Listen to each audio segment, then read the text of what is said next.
Welcome. Thank you for joining us. The event will start in a minute, but in the meantime, if you want to let us know where you're joining from, it's always a pleasure to know. So feel free to let us know. If everyone's on their lunch break, if you're at work, if you have a day off, would be nice to know.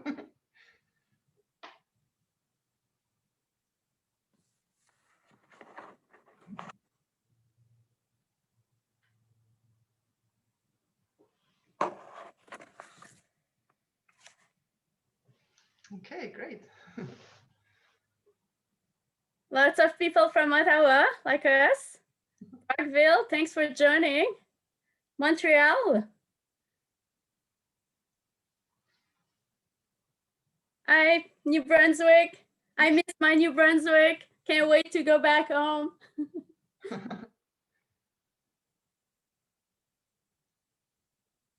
Halifax, wow.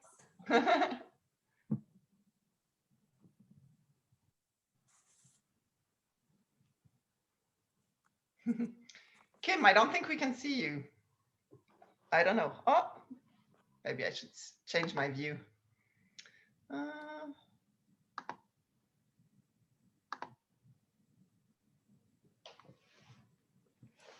Well, it's already noon, so we will start. So good afternoon, everyone. My name is Mélanie Morin-Pelletier, and I'm the historian War and Society at the Canadian War Museum in Ottawa.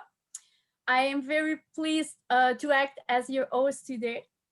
Before we proceed, I would like to acknowledge that the museum is located on the traditional unceded territory of the Algonquin Anishinaabe. I also recognize that you're joining us today from many places, near and far, and acknowledge the traditional owners and caretakers of those lands. Let's start with a very short orientation to our Zoom webinar features.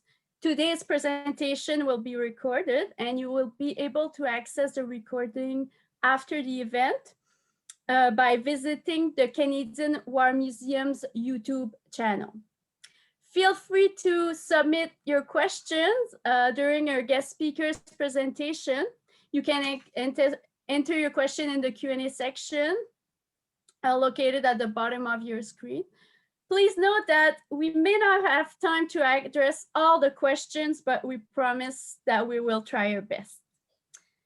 Today's event is inspired by the special exhibition Forever Changed: Stories from the Second World War that will once open again when the museum is reopening to visitors, and we hope, crossing our fingers, that it will be very soon. It's also part of the War Museum's virtual Make Do and Mend workshop series, which reacquaints participants with many of the household skills that were part of everyday life in wartime Canada. The Make Do and Mend philosophy was popularized during the Second World War when clothes rationing was introduced. This inspired people to be more resourceful in general, and it offers parallels to waste reduction movements today. So 75 years later, this new hands-on series hopes to spark your historical imagination. Before I pass the microphone to our very special guest, I would like to ground today's talk in the historical context of the Second World War. I will start by pointing out that in September 1939, when Canada entered the Second World War, most Canadians were already used to tightening their belts and making do with what they had. Because we have to remember that many of them went through the First World War and the Great Depression of the 1930s. At that time, many women especially had learned to manage as best as they could with what they had, because ensuring the family's well-being was mainly their responsibility. And it became even more true during the Second World War, when over 1 million Canadian men enlisted and served in the army. At the outbreak of the war, Prime Minister Mackenzie King was intent on avoiding a sudden rise in the cost of living. So he quickly established many committees to control the economy, and they used various means to accomplish their tasks, including pamphlets, newspaper ads, and posters like these ones. Whoops. I will try to share my PowerPoint with you. Okay.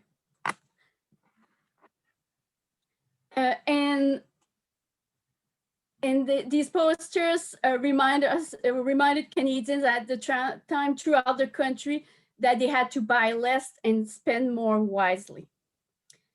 But it quickly became clear that self-deprivation would not be enough because wartime industries required more and more raw materials. So the federal government established the National Salvage Office to recover household waste and launched a major nationwide campaign to raise public awareness. What did that involve? I'm going to show you a few examples using posters from the Canadian War Museum collection.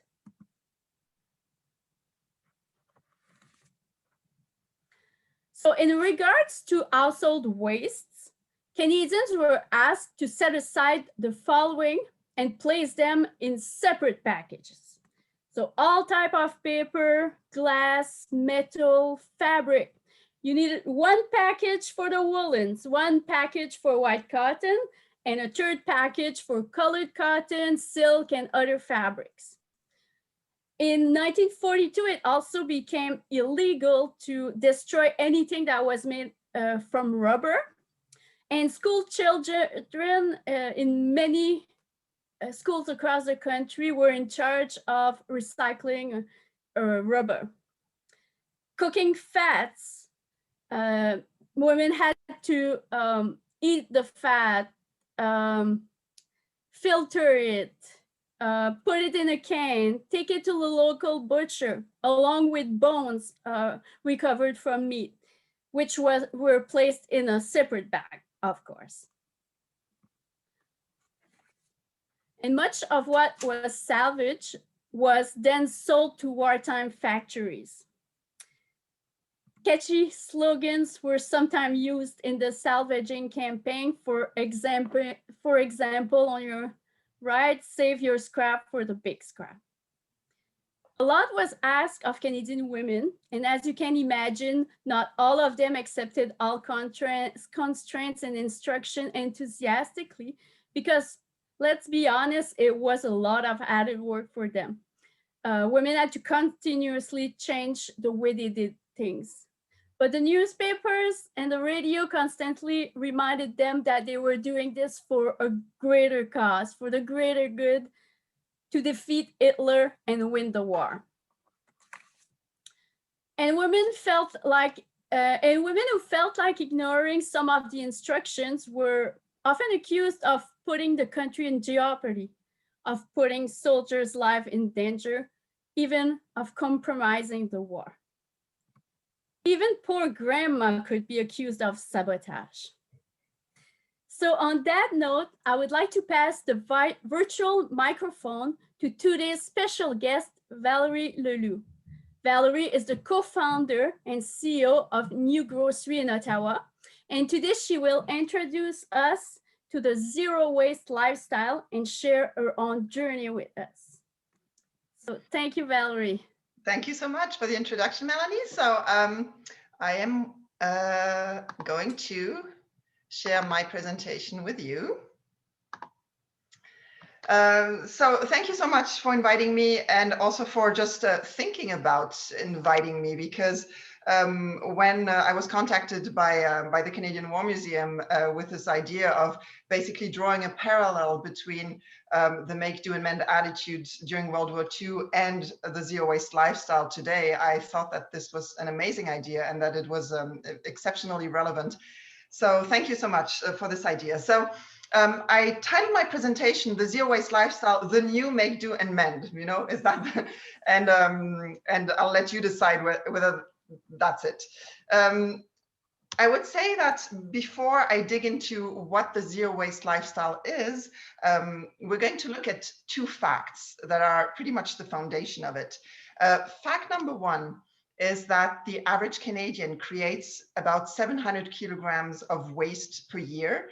And this is unfortunately one of the biggest numbers in the industrial world. I think the only country that beats us is, as you can imagine, the United States, which is not a great look to see us at the top of this chart here. The second fact, which seems very obvious, but we never really think about it, is that every single material good that we own will ultimately become waste. And you can just look around, you're maybe, you know, sitting at a table, or so the table you're sitting on, the chair, the lamp. I'm just looking around here in my apartment. Everything around me, which is a material good, is ultimately going to be a waste product. So that is what the zero waste lifestyle builds on.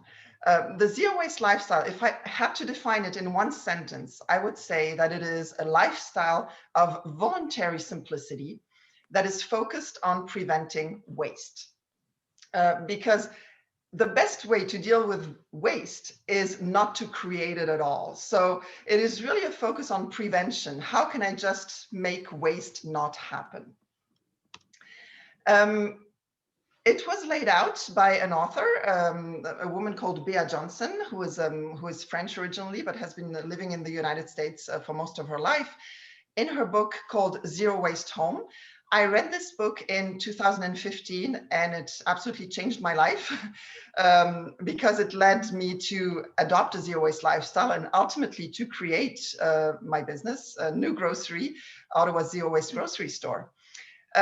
This book tells the story of her family, a family of 4. And as you can see on the picture here, the jar of waste, that is the amount of waste that her family creates in 1 year. So it's a pretty interesting story to follow. She gives a lot of tips and tricks on how to do that and proposes this alternative lifestyle. So I'm going to dig into it and basically into the 5 R's of the zero waste living. And we will see the parallels with what Melanie just told us. The first principle of zero waste is to refuse. And so when I saw this picture that Melanie showed earlier, you know, if you don't need it, don't buy it. And I even saw the chat and I saw people commenting and say, well, that's still accurate today. Yes, absolutely. You're right. It's totally relevant today. And it's the #1 rule of zero waste is to refuse the things that we do not need. And there's a few buzzwords that I've put underneath that summarize this in different ways. The zero waste lifestyle is a lifestyle of minimalism. So you really, you know, you don't surround yourself with stuff. As you can see, my background is very, very bare. I moved into this new apartment and I have nothing on this wall because I'm really looking for the right things to put there. And I am not going to buy something unless that's really exactly what I want. So in the meantime, I'll have a bare wall and that's fine. You know, so you keep things simple. Simplicity. If I need something, you know, I'm going to keep it very, very simple. And I'm going to give a simple example from the household. Why do I need complicated cleaning products full of chemicals when I can clean my whole house with baking soda and white vinegar? And I'm pretty sure that the people from World War II would probably agree with me. And that's probably what they had to clean their house, white vinegar and baking soda, right?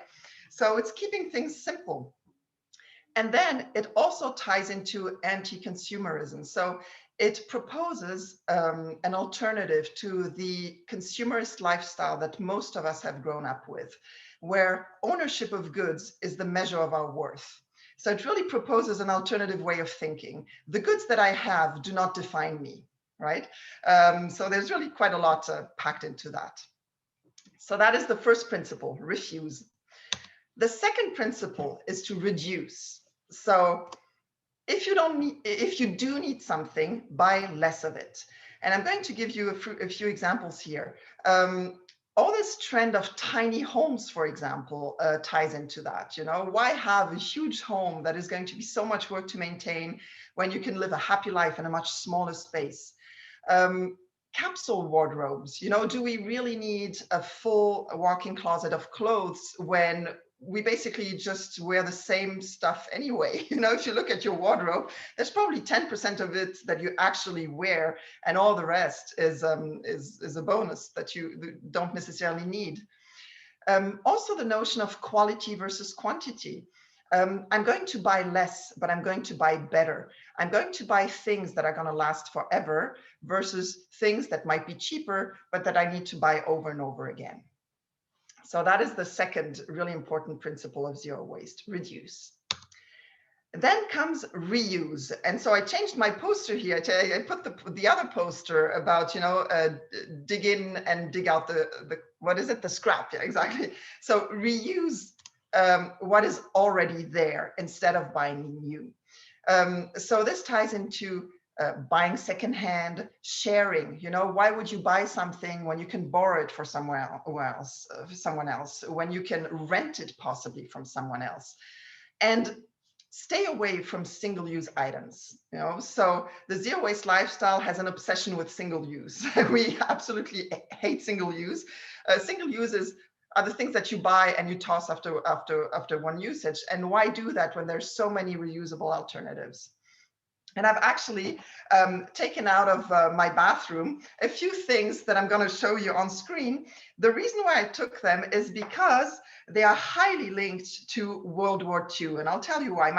My two grandfathers actually lived during that period. On my mother's side, my grandfather was Austrian. So he fought with the Germans on the wrong side, spent 4 years on the Eastern Front. The worst front you can imagine. And my other grandfather was on the French side, was a little younger, but and as you know, France's involvement in World War II was slightly different, but both lived through that period. And what I remember from both of them is this safety razor. So it's this metal razor and this shaving brush. So both my grandfathers were shaving every morning with these two items. And these two items are making a comeback now with the zero waste lifestyle. Because as a zero waster, you're not going to buy the plastic razors. You're going to buy one safety razor that you're going to use all your life. Another item here is the fabric tissue. You know, I've never ever seen my grandparents using a tissue paper. You know, they would really use the hanky, you know, made of fabric. So it's interesting to see how the loop is closing, how things that were very prevalent during that period are now making a comeback thanks to movements like the zero waste movement. Fourth, just looking at the, okay, good. Fourth one is a recycle. So as you can see, it comes as a fourth item after the three others. So basically you recycle what you cannot refuse, reduce, or reuse. It's your fallback option, if you will, right? As a zero waster, we prefer to talk about upcycling. So when we recycle, we actually want to use things and turn them into something better. We also do a lot of DIY. So I was mentioning, you know, the baking soda and the white vinegar as a way to almost upcycle a product that is very basic and make it a cleaning product then. And the third thing that comes with it is refusing plastic.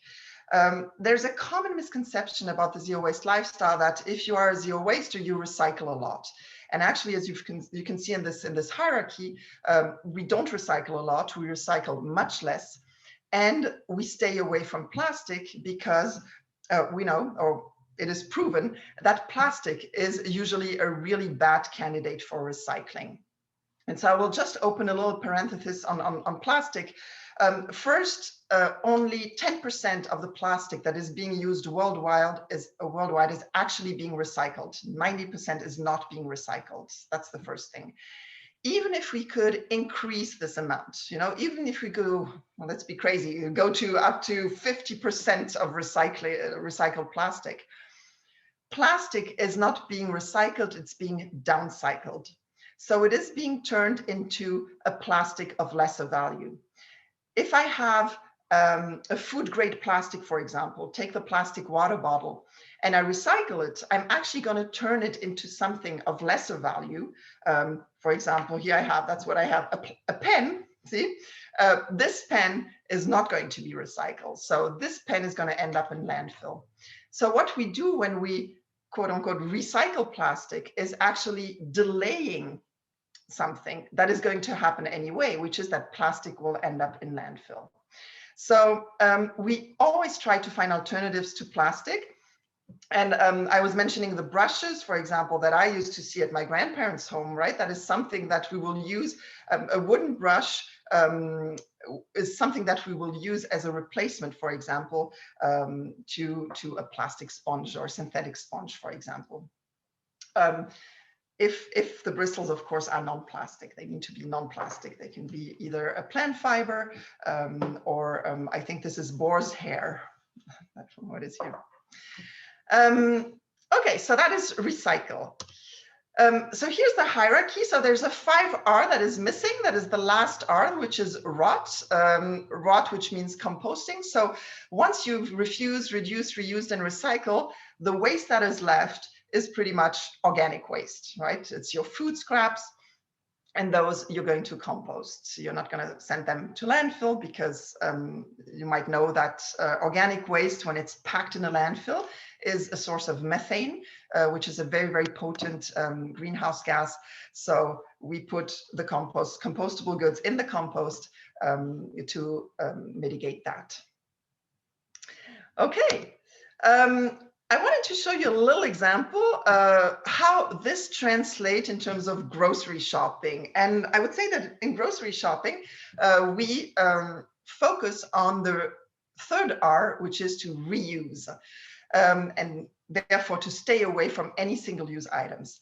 So if you look at this traditional grocery haul, which is mine, maybe I think this picture is 5 years old. So that's the picture I took 5 years ago of my typical grocery haul for my family. This is the zero waste alternative. So when you buy zero waste, you come with your own containers to the bulk store and you fill your own containers. And therefore, you completely avoid the packaging waste. And I'm going to show you how it translates in terms of waste. So if you have the traditional grocery haul, this is the waste that you create. So it's pretty staggering. Sometimes it's more packaging than product, to be honest. So I set them up on the table here, and you can see on the left side are the things that cannot be recycled. So they will go straight to landfill. And on the upper right side, you can see the things that will go into the blue bin.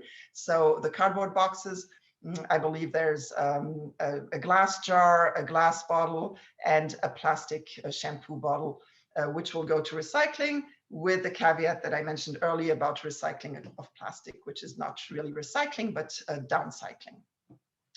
All the rest will go into landfill. And this is a picture of Ottawa's landfill.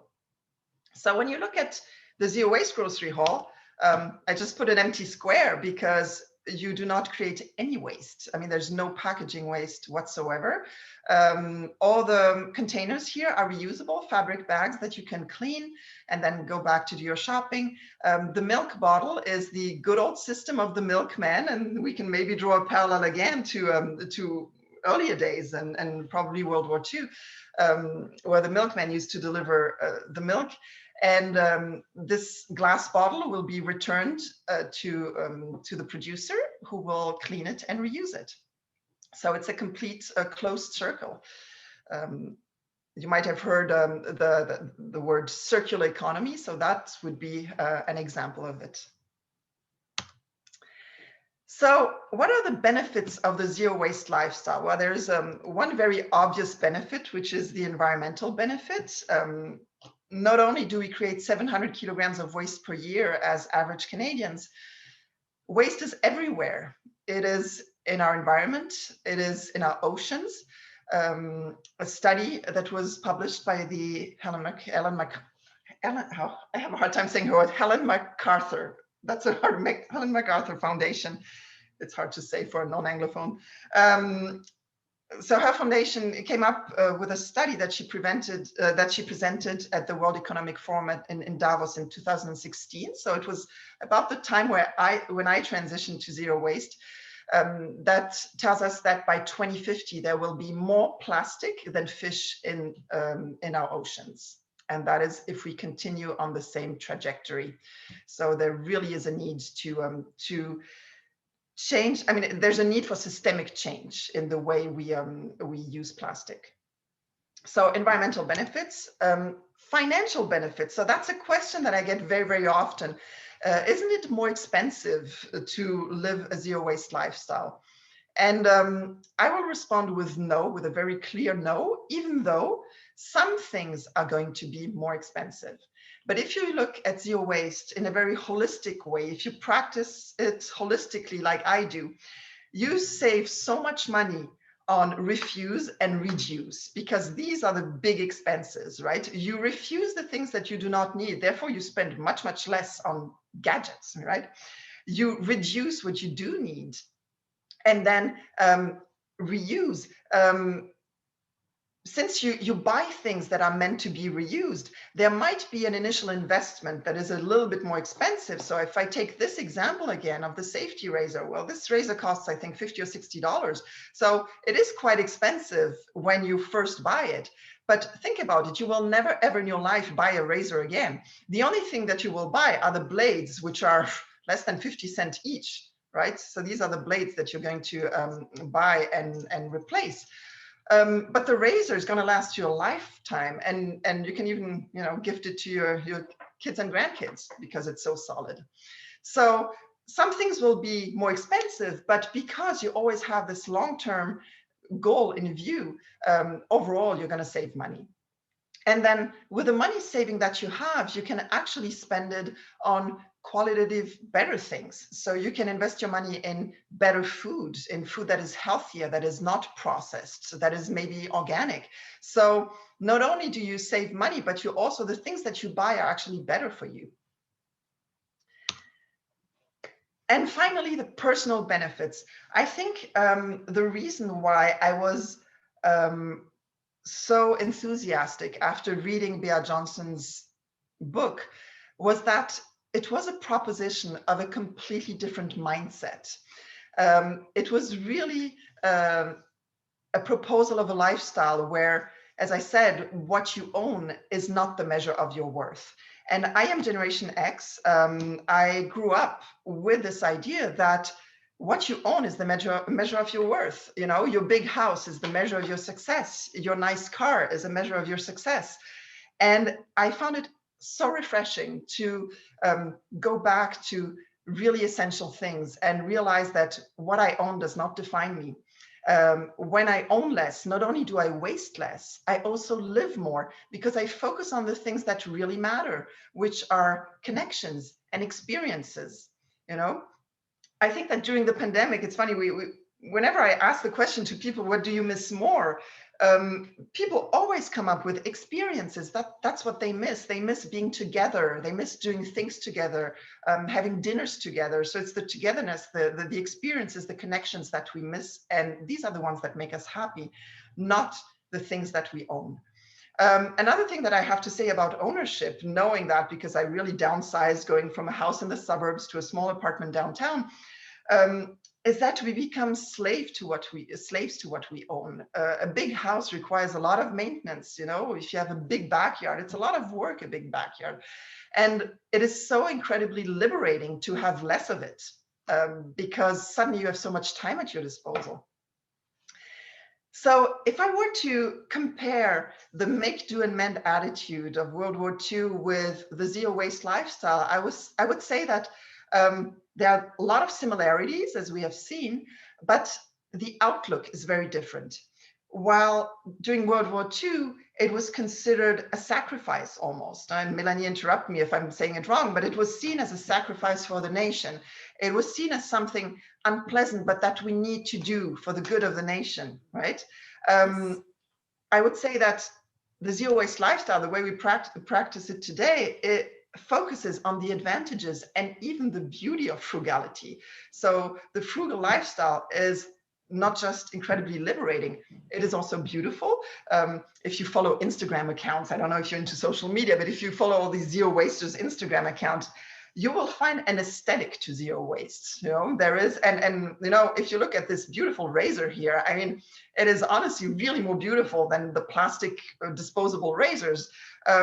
So there's also an aesthetics around zero waste where we focus on quality, we focus on beauty, and simplicity is beautiful. So I would say that the outlook is probably a bit more positive than the way it was seen during World War II, where it was not voluntary simplicity, but imposed simplicity. I don't know if I get it right. That's perfect. That's so interesting. Thank you so much. Okay. And yeah, so I just wanted to, so I don't want to make this look like an advertisement suddenly, but very often I have the question for people when I do a presentation, well, your grocery store, how does it look like? So I just added a few pictures. This is a picture of our first location in Hintonburg. From the outside, we now have a new location. Well, now it's not now, it's a year old already. So our second location is on Main Street in Ottawa East. I also encourage you to follow us on social media at New Grocery. Check out our website. So on social media, we share actually a lot of waste reduction ideas. So it's not just about products, it's also about tips and tricks around zero waste. Just a few pictures from, these are maybe two years old. 2 or 3 years old when we had just opened the first store. So you can see a very simple aesthetics. I was mentioning simplicity, minimalism, and a certain beauty in frugality. So basically a bulk store. This is how it looks like. Okay. So I don't know if I should go back to my first page, maybe. Let's us admire your store. It's beautiful. Okay. I can leave that then. I'm kidding. As the main picture. Okay. Thank you so much. It was a fantastic presentation. I'm sure we all learned a lot. If you don't mind, we'll answer if you look into a few questions. Yeah, sure. There's one for me, but maybe you can maybe I will have one for you right after I answer. Someone asked what would they do with the recycled fat during the Second World War, and many things. But for example, they would the soap companies would use it to make soap because they couldn't buy the vegetable oils that they used to buy to make soap at the time. And the glycerin, sorry for the pronunciation, but it used that you can get from the fat was also used to make bombs and other types of explosive. And my question is it something that we still recycle today, fat? Would you know, Valérie? I don't think we don't. So it would be vegetable oil, right? That okay. I don't think that it's being used in soap production. Okay, I was just curious. I don't think it would be clean enough for that. Exactly. There's a lot of a big process going into that, but I thought it was interesting to try to make links with today when we can, and maybe I'm sure there's products that we can recycle that maybe I don't know about and the viewers don't know about. So if we have time, maybe we'll go into that. Okay, questions for you or guest star. So someone asked they would love to hear thoughts on composting in an apartment building without compost available and limited space. Do you know maybe if there's partnership with Ottawa farmers markets or other ways to do it? No, not now, but it's definitely something that would be that would be a great idea. And if someone could take that on, I know of some cities where people can bring their compost to the farmers market, and it would be wonderful if we had that here. The only solution I have for apartments, well, there's two solutions. One is to bring your compost to someone who actually has access to composting. So sometimes people who have their compost outside don't mind if you add your compost to theirs in the evening. Don't do that if the compost has just been picked up. That's not cool. So don't add your compost when the bin is empty. But if you do it in the evening when the compost has not been picked up yet, I'm sure most people will be okay with that. Another solution would be basically to lobby your building, and that's something that I've been wanting to do. Well, I'm lucky because I live very close to New Grocery, so I put my compost in New Grocery's compost. But that's something that I've been wanting to do in my building too, and just for lack of time and crazy life, I haven't been able to. But it's really to gather signatures or do a petition within your building and bring it to your board, you know.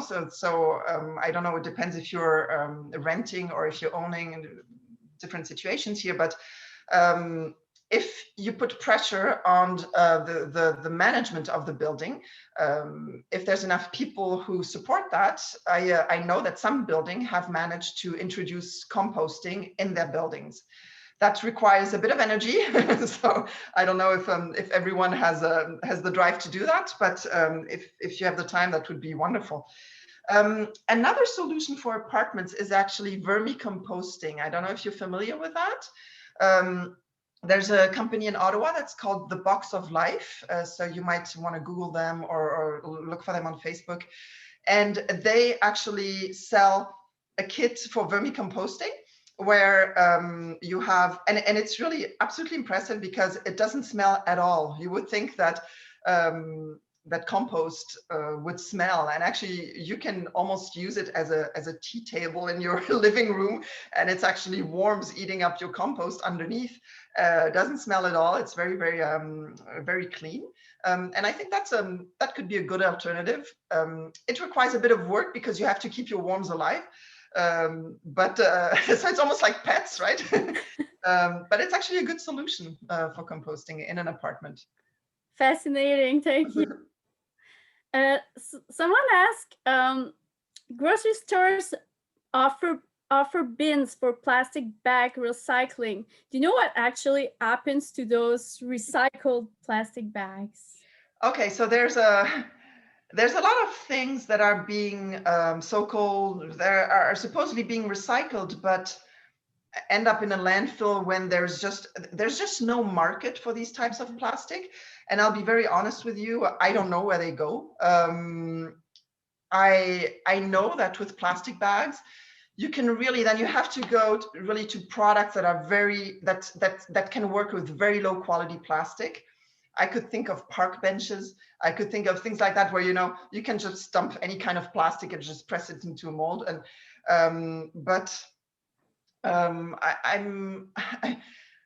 I can't guarantee that there's actually something being done with them, to be honest. I don't know of a facility close by that can process them. So it would have to be shipped really far away to be processed. I would say that the only plastics where there is a market for recycling are the plastic 1, 2, and 5. So when you get a plastic and you look at this little triangle, you know, so you have a little triangle and there's a number on it. So look for 1, 2, and 5. These are the plastics where there is actually a market for recycling and where you can be pretty sure that if you put them in the blue bin, they're actually going to be recycled. Anything else really depends on market and demand. And right now with the Asian markets closing their doors to our cheap, low quality plastic, a lot of plastic actually ends up in landfill, even when we put it in the blue box, in the blue bin. Interesting. Your razor is one of the star of this. People want to know, is it still possible to get this quality of razor somewhere? Do you know? Absolutely. So actually the brand that we sell at our store is Merkur, and Merkur is a very, very old German brand. And I believe it's even the brand that my grandfather used, but I cannot swear, but it looks just so familiar. Yeah, it's just an amazing brand. It's quite heavy, so this is really good quality, made in Germany. This is the one that kind of opens like that, but most the ones that we sell at the store, you actually unscrew the top, and so it's a little bit of a different system. But this one I've been having for a long, long time, so I kept it, of course. Yeah, they are still available. They still exist. I would definitely go for Merkur. If you want the real original German-made product, I would go for this one. Perfect. We're already coming so close to the end. I can't believe how fast it went. I think I will ask this very interesting question from Elizabeth because it will probably answer many other questions. Mm-hmm. So she's asking, what is your advice on starting a zero waste lifestyle? Because it can seem like very overwhelming if you're interested, but you don't know where to start. So can you give us a few tips? Well, I can give you my personal experience. So when I started, how did I do it? So first, I want to say that zero waste can seem a little daunting because of the word zero. Mm-hmm. Obviously, only very, very few people really get down to zero. I mean, Bea Johnson with her one jar, yes, we can say that is pretty much zero. I am nowhere close to a jar. So I between before and the jar, I'm probably somewhere in the middle or a little closer to the jar than where I was before, for sure. So don't feel bad about, it's a process, it's a journey. So don't feel bad about not being zero waste overnight. It takes a bit of time. It takes a bit of time because first you want to use up all the products that you have. You're not going to toss them, right? And that I still, you'd be really surprised. 5 years later, I still have products from 5 years ago, especially if you go into the cleaning and beauty section or things like that. Where I started was the bathroom. I thought that is a really easy way to start. I looked at my bathroom. I have 2 teenage daughters. Between them and myself, we had 37 products that were in plastic bottles or plastic tubes, between all types of shampoos, soaps for every single part of our bodies. I mean, for the body, the face, the hand, the feet, you name it. Soap for mature skin, soap for teenagers, anti-acne soap. It was just crazy. So 37 products that were packaged in plastic. We trimmed it down to 2. So basically we have 1 bar soap that is for everyone, and we have 1 shampoo bar, and that's it, right? So it's crazy how you can trim it down to very, very simple product. Imagine the cost saving, first of all. And you know what? I look at my skin, it has never been better. It has never been better. Marketing makes you think that you need all those products. That's all marketing. You do not need all those products. You do not. So thank you so much. That's very interesting. Yeah. Mm-hmm. Starting with one area. Yeah, sometimes it's just easier, to start with. And the bathroom, I think, is an easy one because you can probably simplify without having access to a zero waste grocery store. Of course, if you have access to a zero waste grocery store, you're going to find your toothpaste in bulk. You're going to find your moisturizer in bulk. You're going to find things in bulk that you do not find in a regular supermarket. But bar soap is actually sold everywhere, right? Even shampoo bars, I'd argue, are starting to get sold everywhere, or you can find places where they get sold. So it's kind of easier there. And then you can go with the kitchen. I kind of moved from the bathroom to the kitchen, and then out of the house, right? When you go outside the house, bring your reusable water bottle with you. But I'm assuming a lot of people already do that, right? So these are the really low-hanging fruits that a lot of people already do. Great tips, thanks. Just to make sure people can still go to your store during the pandemic. They're still open. Yes, absolutely. So we remained open during the pandemic with additional health and food safety measures in place. So people can still come with their own containers. There's just a number of steps. So we have mandatory funnels. So they need to use funnels, 1 funnel per product, which we provide and which are clean. to fill up their products, just to avoid cross-contamination, avoid that the scoops touches the customer's containers. So there's a few measures in place. But we've stayed open, and with the blessing of our health inspector, so we're really happy about that, being able to stay open during the pandemic without compromising our values. Thank you so much, Valerie, for being with us today. Thank you to everyone who joined this workshop. So keep your eyes open, check the website for other events like this one.